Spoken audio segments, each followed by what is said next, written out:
So, Sarah, what's popping today? Well, this is just absolutely crazy, and I hope moving forward this year we stop to do this as a complete, like the whole world just needs to stop doing this. Anyway, a woman has accused actor, and his name is LaKeith Stanfield. You may know him. He featured alongside Daniel Clover in the series Atlanta. He has also been in The Harder They Fall. He was also in Get Out. I think you know him. You may know who he is, don't you? Have you watched any of those movies? I watched Get Out. Was he the guy that was... with the hat? Yes, and there's memes made of him where he kind of looks sad. Mm-hmm. Yes, that is the guy. Okay. Anyway, a woman is accusing him of being the father of her daughter, and the daughter is called Apollo.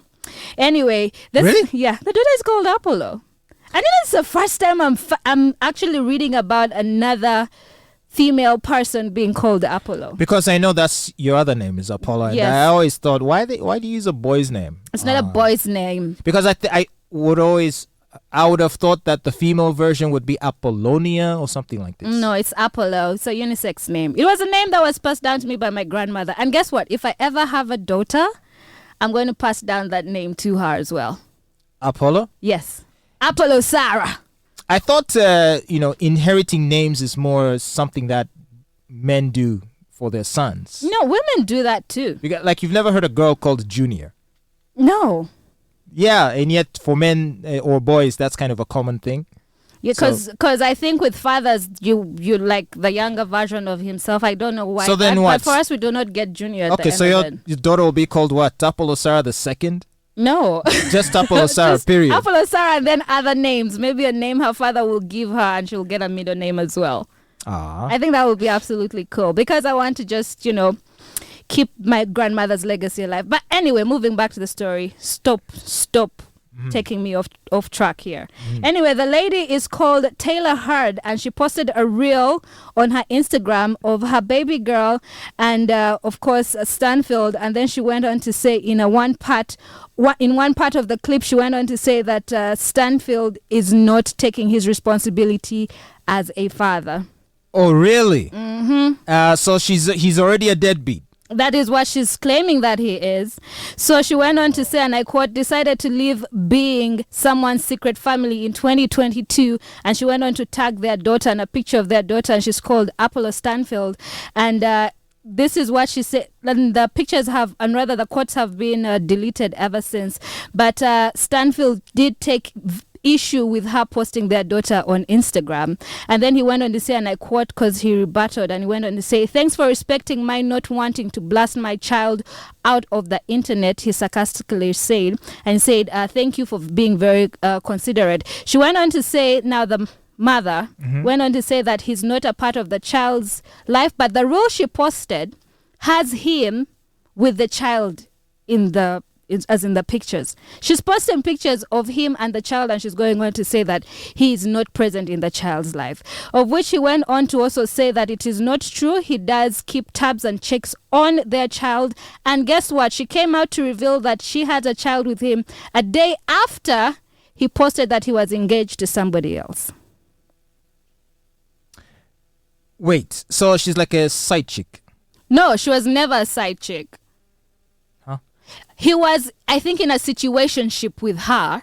They had a child, and that situationship ended. And then he moved on and met another lovely lady called Casimir Trice, who he has been dating for about 5-6 months. And then he proposed to her. It almost is bringing to light a common complaint women have is that, you'll do everything for a man, you'll cook and clean, and then he'll divorce you, and within 2 weeks he's married. Or he'll string you along for 7 years, and yet he'll dump you, and then he'll grab the next girl and be married within 2 months. Yeah. So I feel like this is sort of a manifestation of that issue, where he obviously didn't settle with the person that had the child and yet chose somebody else. Yeah. So that's quite crazy. Now I'm seeing also... How is it crazy though? Well, because you would think if you are serious with someone that's the person you're supposed to marry. But were they serious? They just had a child together. That doesn't mean anything. I mean, it's 2023. Please show me where it says that because you had a child with somebody, it means that you guys are in a serious, committed relationship. And I think women need to start taking very seriously and being very cautious about who they choose to have children with. Just because you're in a situationship does not mean that man wants you. You get it's not that case. So just stop laying down and just making anybody the father of your child. Actually, the man who you choose to be the father of your child needs to understand it's a privilege to have a child with you. It's a privilege, and I think we should start treating that. Even men, you need to start treating it as a privilege for a woman to bear your child, not just anybody. That is true. And by the way, that is my philosophy. And actually, I took that to heart. Thank you. When I chose to become a father. Now, what are people saying about the age of this woman? The age, her age. What do you mean her age? The mother. I think she looks like a very young lady. Because I'm seeing people are saying she's like 23 and they're calling him a pedo. How is he a pedo? Because he's significantly older. Listen, I don't even want to laugh about that. But anyway, that's a story for another day. And a lot of people were basically telling her that she just needs to go and, get the courts involved if she wants child support. But coming and ranting on social media a day after he has proposed to another woman just goes to show how immature she is. And also a lot of people asked her the question that, are you mad because he's A, engaged to somebody else, B, that he's not spending time with his child, or he's not spending time with you? So please tell us what exactly is the problem so we can help you. So he's actually trapped like in the movie. He's not trapped. He's out there living his life. He's out there living his life. And he also went on to deny the fact, because she went on to say that he denied that he has a child with her. And he went on to say, no, I never denied that. I've never denied my responsibility. And you just need to chill. She also went on to say, and this is the mother, she's called Taylor. The mother went on to say that she tried to contact his fiance to try and talk to her. And I'm asking, why are you trying to talk to the fiance? She's not involved in this situation, and she just doesn't want to, maybe she's trying to go get for in the whole in the middle of this mess. Maybe she's trying to go for the whole blended family thing. They're trying to be like Will and Jada and the other lady. Alicia Keys. Oh, yes, Sheree. And then also there's Alicia Keys, Mashonda, and Swift type situation. But it's something that you just don't force on people. Okay. And I also don't think that she's doing herself any favors by, putting the whole situation on blast on social media. That's not where to fight these wars. That's not where to fight these wars. That's not what you do. That's not what you do at all. All right. What else is popping? Well, I have some very sad news, and it's about the former Pope and Pope Benedict the 16th? Yes. I believe. Yes. Ratzinger. Yes, well, he passed away and died at the tender age of only 95 years old. That is not a tender age. That is totally not a tender age. That's very tender. You'd rather say ripe old age. No, he was still young. But 95 is a good year to go, I think. If you have to die, 95 sounds like a good age. Yes. Well, he did lead the Catholic Church for fewer than 8 years until in 2013, when he resigned, and he became the first pope to resign after Godfrey the 12th in 1415. Yeah, because of those sexual abuse allegations. Yes. The scandal where he was trying to cover up how all these while he was a cardinal, I think he was covering up all these terrible deeds that were being done to young boys in the church. Exactly. Okay. But the media goes on to say that allegedly, he resigned because the modern world was changing so quickly and profoundly that someone of his age, at the time he resigned, he was 85 years old. He said a person of his age and era was no longer suited for, the position. And then the next pope that came in was just a total hippie. I mean, this guy gets behind every hippie cause you can think of. Environment, feminism, gay rights. It's like, even the Pope, what are you? Pick your battles, man. What is the Pope supposed to do? His only purpose is to spread love and unity. He even said atheists. This Pope said atheists can go to heaven. Yes. So people are like, dude, if atheists can go to heaven, why the hell am I Catholic then? I'm here wasting time. I might as well just stay an atheist and then get to heaven anyway. He came here. What he's doing is practicing, and this is what God gave all of us: freedom. You can choose to be, go through the religious route, or you cannot go through it. So I think it's just emulating. But many would argue that it's a freedom. Many will argue that it's a distortion of Christian doctrine, because Christian doctrine is very clear. You're supposed to become born again, give your life to Jesus Christ, believe that He's the Son of God, and if you don't, you go to hell. That's the whole deal. But if you don't even have to believe that, and you're telling people you can go to heaven, some would say you're misleading people. But Jesus said, let us love everybody. I mean, Jesus dined with prostitutes, with murderers, he was crucified alongside Wait, do you think prostitutes thieves are going to heaven? and all that stuff. Listen, I'm only just saying what God said.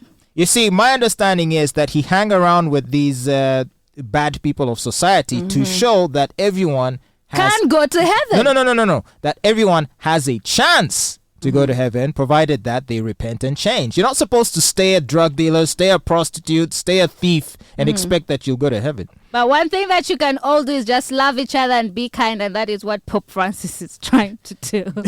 Let's just love each other, yeah? Just, it is what it is. Choose. You have the right to, believe or have whatever faith. It's just that you must be prepared to deal with the consequences. And I think that is, people need to really think about that. So you can choose to be an awful person and go ahead and do that, but you need to understand the consequences that will follow you with that.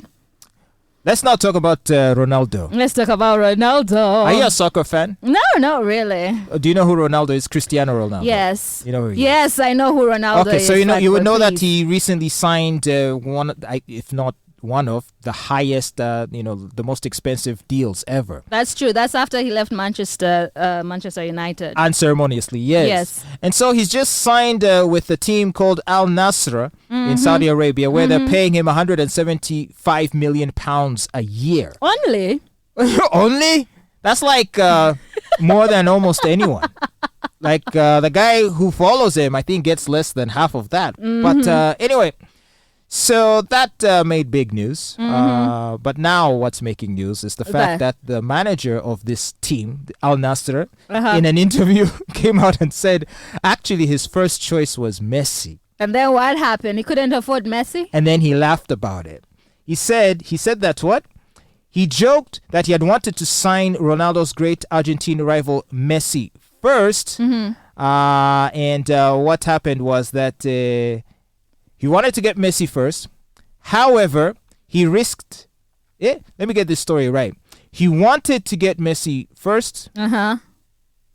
I don't know what reason he gave for why he chose Ronaldo anyway. Oh, he said the great players are the easiest to manage. And I think that any coach would be delighted to train a star like Cristiano. And already in November 2021, I was close to going to United, as in to get him. Yeah. So I came close to coaching his club and was very motivated to go. Who wouldn't be motivated to coach Manchester United? Well, I'm not sure the story goes into details as to how he ended up choosing Ronaldo over Messi, but just points out that Messi was his first choice. Now that's Messi. How's Ronaldo supposed to feel?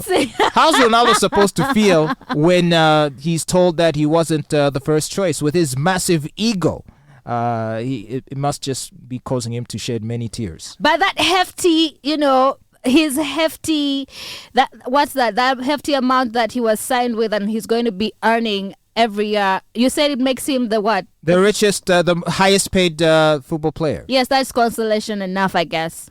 So he can just wipe his tears with all his money. Like, you wanted Messi, but it's okay. I've been signed for more than Messi. No, but imagine you get married to someone, and a day after your wedding, your husband is asked, so tell us about why you chose to marry Sarah. And then your husband says, actually, she was my second choice. Let me tell you what I would do to this. Wouldn't you divorce him immediately? I would not divorce him. I would stay there and then take him for everything that he's worth. And I think that's what Ronaldo needs to do. He go there and show that he was the right pick. You should just go there and then renegotiate his contract and get twice as much. I think you should go there and like not even put in 100%. Like for what? I wasn't even your first choice. You hurt my feelings, so I'm just gonna just be walking around the pitch, acting bored. You still gotta pay me. You know. Yeah. But anyway, so there you go. It looks like the situation got messy. You're so tacky. You're so corny, Fatboy.